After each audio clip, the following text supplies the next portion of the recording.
church, this morning, I want to speak to you about a time for recovery. A time for recovery. We all know what we've come out of, what we are experiencing in the world today. There's so much that we've been faced with. There's so much that we've had to endure. And if you're honest with yourselves and if we listen to what has been going on, we've literally been living in a state of emergency. It's the same as if the whole world is recovering from a tsunami or an earthquake. That is the conditions that we've been living in. We are there right now. That's what we've come out of. And at this point in time, if I look at what the world is trying to do, what governments and all of those, the leaders of the world are trying to do, they're all in a space in their minds where they're trying to see how are we going to recover? How are we going to recover what has been lost? How are we going to make up for what has passed? If we have to go into the details, there's so much that we can take account of that was lost, that was taken, that is no more. But that's gone. And everything that we faced, everything that we went through, it wasn't normal. I mean, if I have to ask people around here, I'm sure many of us have experienced hardships, have experienced loss, have experienced, things that we never thought we would have to deal with, we've had to deal with in this time. There's things that we had maybe planned to do that we never got to do. There's time that we wanted to spend that we didn't get to spend. So really, it was a testing and a challenging time for us. But you know something? This is not the first time that the world has experienced something like this. In fact, it's not the first time that God's people have experienced something like this. So there's hope. There's hope. There's hope for us. And I believe that even as the church and even as the people of God, it's time for us to start recovering.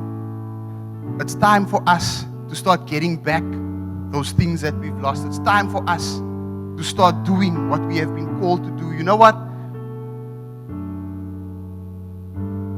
Yes, we've gone through these times, but now we need to shift our minds. We need to shift our mindsets off of, it's been so tough, it's been so hard. We've had 7 months of that now. So how about we turn it around? How about we change it? You know what? The word recovery, it means to return to a normal state of health, mind, or strength. And I think for many of us, we weren't able to find our strength, find our health, and be in a proper state of mind. I don't want to use the word normal. That's the definition that the dictionaries give us, because normal we know is not where we live. Normal is in the natural. We don't live there.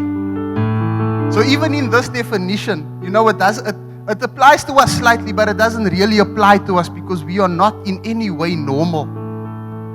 We live in the supernatural. We live in the supernatural. So when we do things, we do not do it in a normal way. In fact, the word normal speaks about conforming to a standard, and we know that the word says, do not conform to the standards of this world, but be transformed by the renewal of your mind. So surely that definition can't apply to us, because the word tells us something totally contrary to that. Amen? Amen. So I want to take you through a story. And a few weeks ago, Apostle Werner was speaking a word of hope. And he mentioned the story about David, where David's wives were captured when David was in a place called Ziklag. Now, I went and I read that story, and it's such an amazing story when you actually go in and you read it and you take some time to look at the things that happened. to David and to the people during this time. So what had happened was David and his men were out and they were in a battle. They went actually to go and seek, they went to go and negotiate with another nation for their, to join their armies and to work together, but they actually were rejected.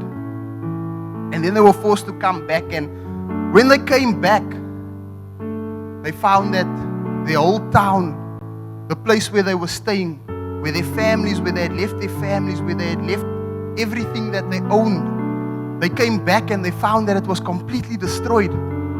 In fact, it was razed to the ground by fire. So whoever was there actually burned down everything that they had. Not one of their people were there. Not one of their livestock were there. Not one of their homes were left standing. Everything was gone. So imagine the devastation that David experienced walking onto that scene. You know, 1 minute you're busy doing negotiations here, you're trying to make a deal on this side, and you come back home and no, home's not there. You know? And I think for a lot of us, that is what we experience. One day we were here, the next day, something off the chart, something that you didn't even fathom in your mind was going to happen. So I think if we listen to Apostle Werner that Sunday, we know that David recovered all. I'm telling the story funny, and you might think, Darren, but why are you telling us the end of the story before you tell us what actually happened? But you know what? The power of the story is not even in the end, in the fact that he recovered all. I'm going to explain to you why. So we know David recovered all, so you can hold on to that hope that he recovered all. So be joyful in that. And it says in 1 Samuel 30 and verse 19, nothing of theirs was missing, whether small or great, sons or daughters, spoil or anything that had been taken. David recovered it all. Amen? Amen. But now, here's the important thing, and this is the thing that we so often miss, is that when David came onto the scene and he found nothing, he found this utter desolation. There was nothing there. What did he do? Did he start putting together a plan to say, you know what, guys, we need to recover. We now need to put a plan together. We need to decide how are we going to restore our nation? How are we going to, fight? What are we going to do? What is our strategy? What are the next steps? And that is where the world is right now. The world is trying to figure out what are the next steps. What do we need to do? What do we need to do in the business world? What do we need to open up so that the economy can be better? Who do we need to give money to so that they can boost the economy? What do we do with the schools? All of these things. That is where the world is right now. The world is trying to figure out a plan, a recovery plan. But what was David's recovery plan? And here it goes. 1 Samuel 30 and verse 8. It says, before David attempted his recovery, he did something. And here's what he did. David inquired of the Lord, saying, shall I pursue this band of raiders? Will I overtake them? And the Lord answered him, pursue, for you will certainly overtake them, and you will certainly rescue the captives.